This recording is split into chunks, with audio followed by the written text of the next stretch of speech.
Welcome to Building My Legacy podcast. This podcast is designed for leaders and entrepreneurs who want to leave a legacy and will provide strategies that focus upon key elements for legacy creation, determining your desired impact and its benefit, increasing your legacy's reach by engaging key stakeholders, planning, prioritizing, and executing. Here's your host, Dr. Lois Sonstegard. Welcome, everybody, to today's Building My Legacy podcast. I have with me today Dr. Stan Harris. Dr. Stan Harris is a fascinating person because he has a background that probably none of us will ever have. He is a theologian. He has a PhD in theology. He also is I'm going to have you explain this, Stan, late in a moment, but he is a black belt martial arts person, but at the top level of that, and I think top 1% about 10th degree grandmaster, 10th degree in martial arts. Amazing. And he has a business that looks at how do you break through your mindset, things that keep you from really achieving and doing the things that you want. And so much of us, when we're looking at building a legacy, it's that mindset. What we're going to do next depends upon what is really here in our mind. So with that, Dr. Stan, I am going to let you get started. Tell us what started you on this journey, and what is it that you do? Well, first of all, Lois, I want to say again, I appreciate you and what you're doing to make a difference in people's lives. Because there's so much negativity going on today. There's so much, hopelessness. There's so much confusion. There's so much hate. There's so much discourse. And so to have someone like you that's doing what you can do to make a difference, we need more people like you that are doing that. So I want to thank you for that, because in my field of work, I find out, Lois, a lot of people have good ideas, but they talk themselves out of it. And I was that way for many, many years. And that's why I love what I do now, because instead of talking myself out of good things, now I've learned to talk myself into the things that are going to serve me and those that I'm here to serve. So originally I'm from Harrisburg, Pennsylvania. Not my beautiful wife and I, we now live just north of Dallas, Texas, about an hour. But so at 3 years of age, my dad left, never came home, never called, never sent mom a dime. And unfortunately, at 6 years of age, I was out in the middle of a field playing. We lived in the ghettos, a real rough section of town. And a gang of teenagers came our way. Now, Lois, I don't know if you ever had your body give you signals that something bad's about to happen, but it's like signals went off. But I was so afraid, literally, I was paralyzed by my fear. And I teach people today, you can either be paralyzed by your fear like I was, or you can learn to be propelled by your fear. Like a little later on in life, we got chased by a dog, and I was so grateful for a car being close by, right? But I think I could outrun Usain Bolt when a dog's after me. But anyway, at that time I was paralyzed by my fear. And I meet so many people like that. And so I never even never tried to run. I was like, I froze in my tracks, right? It's a possibility I could have gotten away. I don't know, and I'll never know because I never gave it a shot. But at any rate, imagine this, a 6-year-old boy, and a guy hits me in the stomach, bam, knocks the air out of me like you try to breathe, can't breathe, and again, I'm a 6-year-old boy, and my mind is like, what did I do? Why? And I'm crying out, Mom, help, and so they start to just kick a punch all over me, and literally one of them picked me up and slammed me on the ground. And so again, excruciating pain. And then they start stomping all over me and kicking all over me. And literally, I'm bleeding from everywhere you can bleed. And again, I'm a 6-year-old boy. I'm crying out. I'm screaming. I'm hurting. And I'm bleeding from everywhere you can bleed. And still, that wasn't enough for these guys. They flipped me over on my back where I'm faced up. And one of them took a great big old bucket of tar and poured it on my face. They poured it on my body, took a bunch of feathers. They threw them on me and literally left me there out in the middle of a field. Thank God somebody finally found me, rushed me to the hospital, got me taken care of. But I remember as a 6-year-old boy, in my mind, first of all, I couldn't figure out like what's so wrong with me that all this bad stuff keeps happening. And that's one of the things I want to caution your listeners. It's not you. But what happens is sometimes we can develop this victim mentality, and now we become like a magnet for all these negative things that happen. And so, but I made a decision right there. And I was like, you know what? I'm going to learn how to protect myself so this doesn't happen to me again. I mean, it's kind of, everybody has their different responses, but that was my response, right? So I'm like, I'm going to learn how to protect myself. But my life, though, because of my mindset, we ended up going through physical abuse and verbal abuse. One of my mom's boyfriends beat me with a steel choker chain for a dog. I mean, a fiberglass bow and arrow set, so the physical abuse, obviously the racial abuse, by the way, I never get one day I heard a poem, by the way, that helped set me free racially. It goes like this. If it's okay if I give it to you real quick. Sure, go ahead. Fleecy locks and black complexion. Cannot forfeit nature's claim. Skin may differ, but affection dwells in black and white the same. Rise so tall as to reach the pole, or to glance at the ocean at a span. I must be measured by my soul. The mind is the standard of a man. All of a sudden it dawned on me, it's not the color of my skin, the texture of my hair, or even the neighborhood that I grew up in. Rather, it's what I put in my head. And what I teach when I do my seminars is what you put in your head that affects your heart, that determines what comes to your hand. And if you want more coming to your hand, you got to put more impactful information in your mind that affects your heart. So, but at any rate, like I said, my life was a mess. Tried to commit suicide on 2 occasions before I was even 12 years of age. And I always say, I'm so glad I failed. There's some things you're supposed to fail at. But if you're listening to me right now out there and you're in a hopeless situation like I was, let me just tell you, suicide, you probably heard it. It's a permanent solution for a temporary problem. And back then I couldn't see any further than what was happening. And because all these things, they started compounding, I just started thinking, man, there's no reason to be here. No, why even give it a shot? And so I'm so glad, like I said, the hopeless situation, I'm so glad by the way, I give people an acronym for HOPE. I got several of them, but I'll just give you one real quick and then turn it back to you. But HOPE, HOPE, hold on, pain ends. See, people need to understand that. Hold on, pain ends. See, all the pain that I was experiencing, by the way, I am now living a life not of my dreams, beyond my wildest dreams. And so I want to encourage you, listen, don't throw in the towel, don't give up. So HOPE means hold on, pain ends, but also HOPE, my acronym stands for have only positive expectations. Ooh, I'm getting excited now. So, by the way, one of the reasons people say, man, I've never met a guy who loves his own speaker. Well, but I don't know what other speakers do, but Lois, when something changes my life, I make it into a message that I can give to people, because if it changes me, I know it can change other people. And so anyway, so I'm saying I went from all that degradation, and my main message in life, by the way, is every master was once a mess. Therefore, every mess or mediocre person, because some people are like, I'm not a mess. Okay. Every master was once a mess or at best mediocre. Therefore, every mess or mediocre person can one day be a master. Now, watch this. Whenever a mess or mediocre person becomes a master, they now have a message that if they market to the masses, they can make millions. And that is my story. Amazing. Okay. So you went into martial arts. That must have been the next part of your career. Theology must have come later. But what was it? So that's a tremendous drive to get to the 10th level black belt. What was it that really did for you at that point? And interesting that from there you went into learning theology. So how did that happen? And what did that do for you? Well, great question. First of all, like I said, it started in my mind. And that's why I always tell people the power of the mind.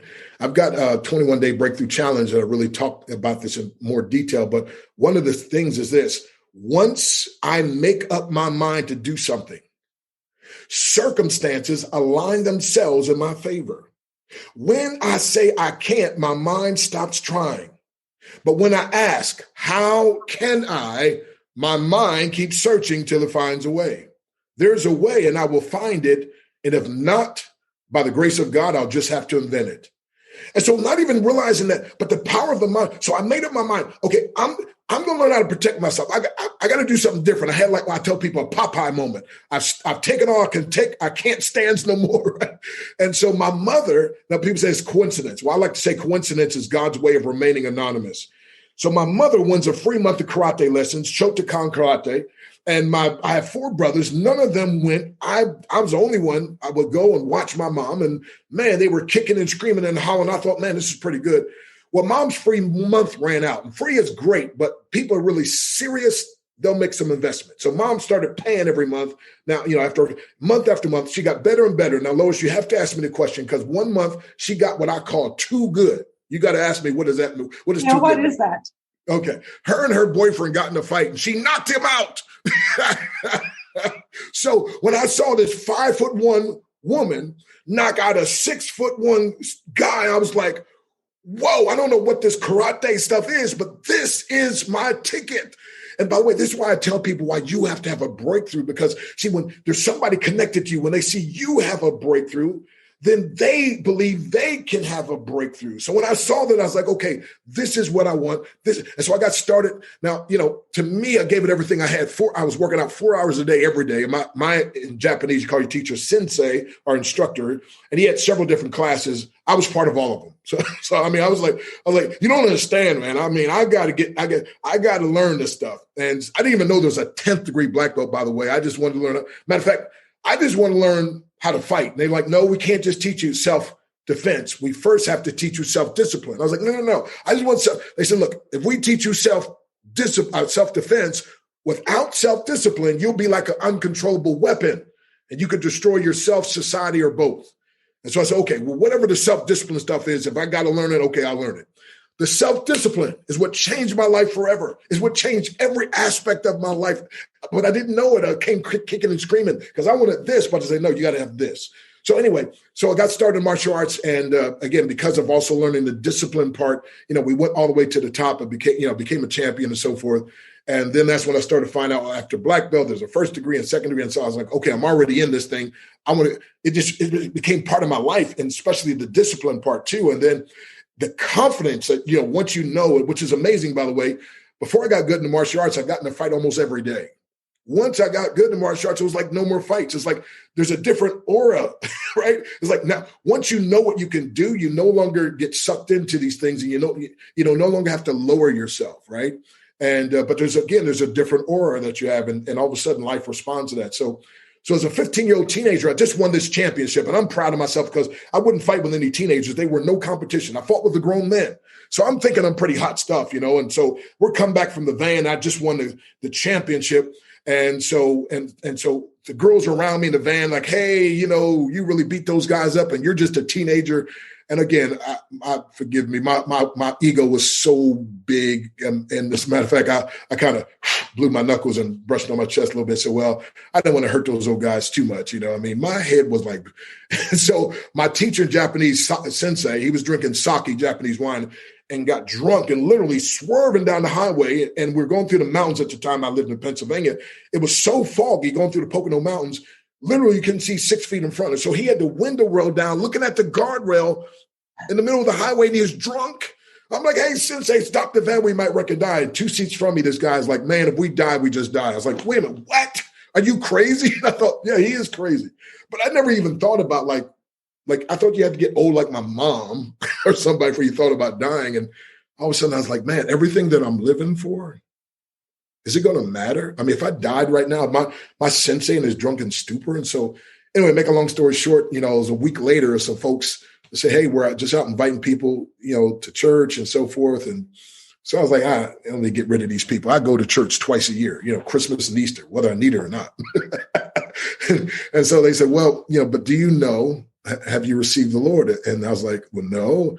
They said, well, do you know that you go to heaven? I was like, well, no. Do you know? They said, yeah. I said, well, can you come and show me? And so anyway, they showed me from the Bible. But when they got on this verse, Romans 5:8, but God commended his love toward us, I broke.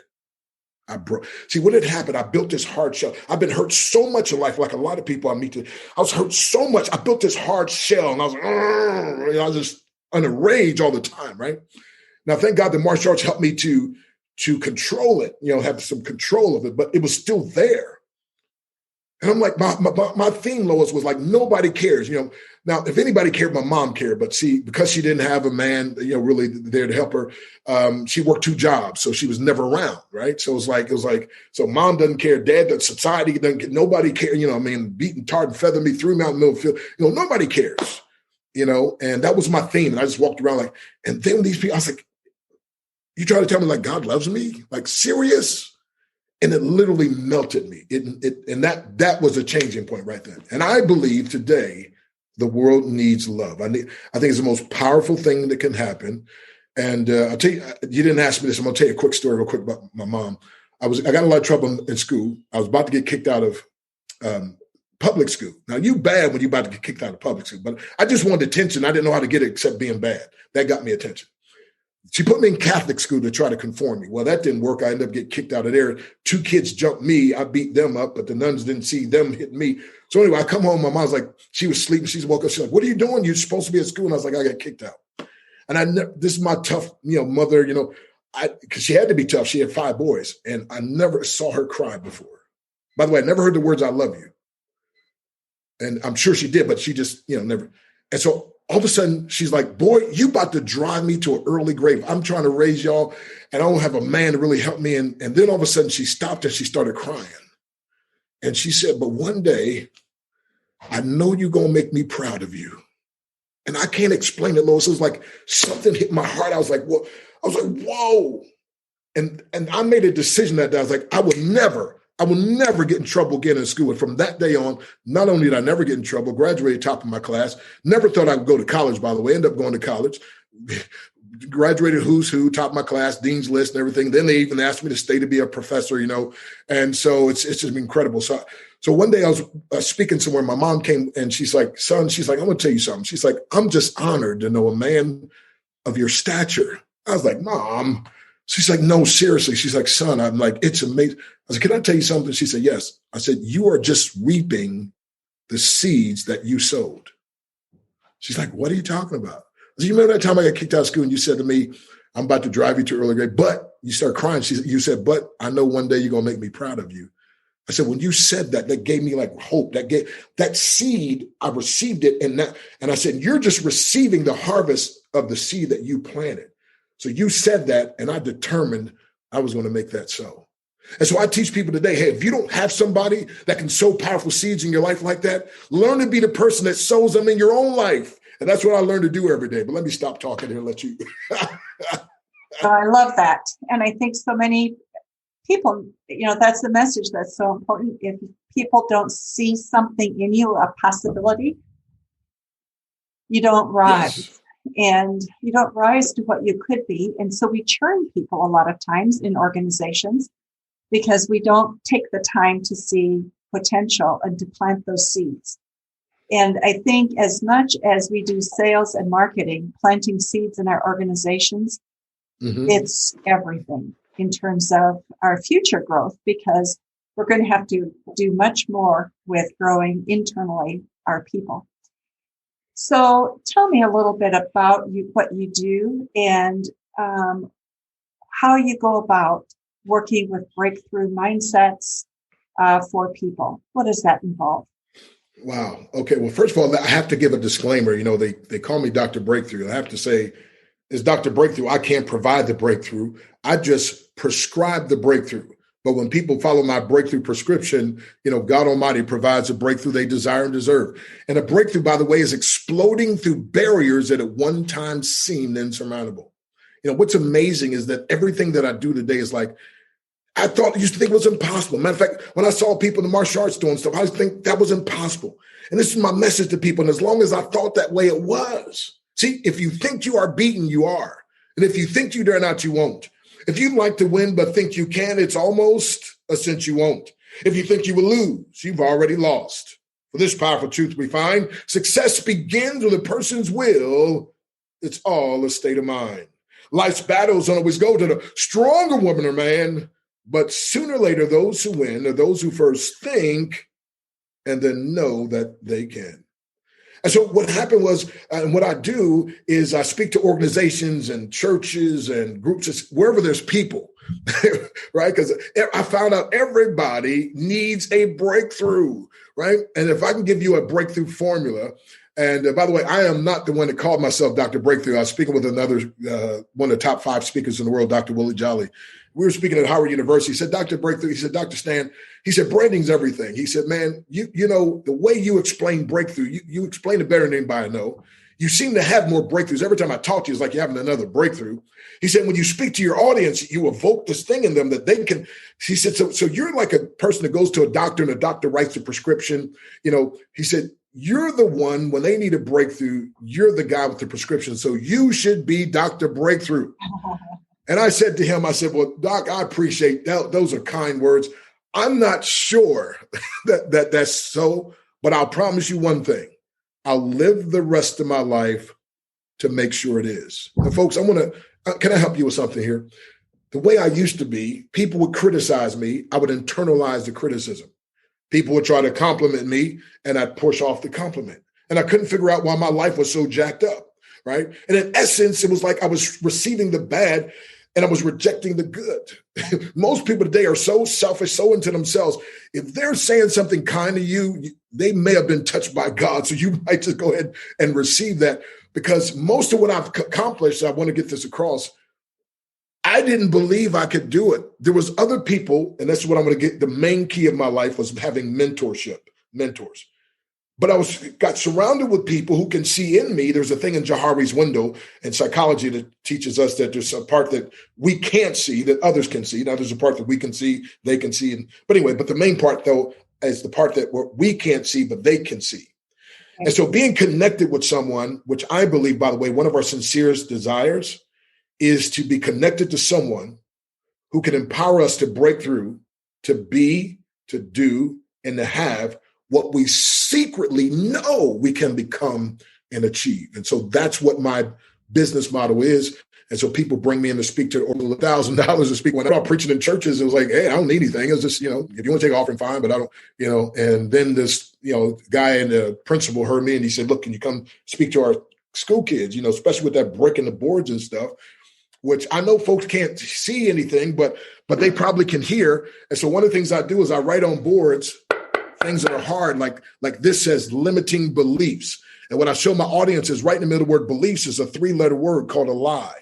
And so whenever there's lies that we believe in, we live a very limiting lifestyle. When there's lies we believe in, we produce a very limited business. When there's lies we believe in. And so it's going through your mind and going through, and the more I study, the more I find there's lies I was believing in that's been keeping me limited. Now, on the other side of the board, and even if you can't spell, right, it's limitless success. And I always ask my audiences, do you want to live based on your limiting beliefs like I did for a lot of my years? Or would you like to break through and live and have limitless success? And you know what? Everybody always says limitless success. I'm like, okay, but I want to tell you the secret though. It's not going to be easy, but will be worth it. So there's a barrier. And I used to think those barriers are made to stop us, but barriers are only made to stop. You got to be really committed. Barriers. I know your audience can't see the board physically demonstrating that you now psychologically, I want you to break through whatever lie's been trying to hold you back. Well, I'm just a black man, a white man's world. I'm just a woman in a man's world. I'm not educated enough. I don't come from a good enough family. I don't have a great background. I'm not a good speaker. I'm not a good, all these limiting things that we have, they're all lies that we keep telling ourselves and we keep rehearsing, but we got to break through. So Lois, can you say breakthrough time? Breakthrough time. All right, come on, give me a little more energy. Come on, breakthrough time. Breakthrough time. Yeah. Oh, wow. So we just broke the limits. You're listening, but I'm holding the board. We broke the limits right off our beliefs. And when you break the limits off your beliefs, you now can have limitless success. And that's what's been happening in my life. I am shocked at the things that are happening, and they keep getting bigger and better and bigger and better all the time. And my friend, that's what I deem for you. So I say it this way. If you believe like I believe, and if you do like I do, what happens for me can happen for you. But because I'm not the standard, it can happen even better for you. That's my desire. And that's what I train people. And I'm so honored to have people that I've mentored that have exceeded me in some areas. And I think that's the way it's supposed to be. So I'll close with this and turn it back to you. But mentors are the fastest, easiest, most reliable way of learning any skill. I said mentorship and having mentors is the final. So looks like we froze up a little bit there. Okay, yes, there we go. You would just repeat that, please. Right. Yeah. Could you repeat that, please? Start from having mentors. All righty. So mentors are the fastest and easy. See, when I started in the martial arts, I tripped over my own feet. Okay, did I go out again? You're there. Right, let me say it again. So mentors are the fastest, easiest, and most reliable way of mentoring any skill, mastering any skill. So when I walked into the martial arts class many years, oh my goodness, many decades ago, 5 to be exact, I tripped over my own feet. They actually called me Mr. Baboon. They made fun of me. They laughed at me. But there was something intestinal fortitude that I had that said, laugh now, because one day I'm going to whoop all y'all. And that day came. But in Japanese, your teacher, that's like a martial arts sensei. All the great athletes, they all have what? Coaches, trainers, and so forth, and mentors. So mentors, again, the fastest, easiest, most reliable way of mastering any skill.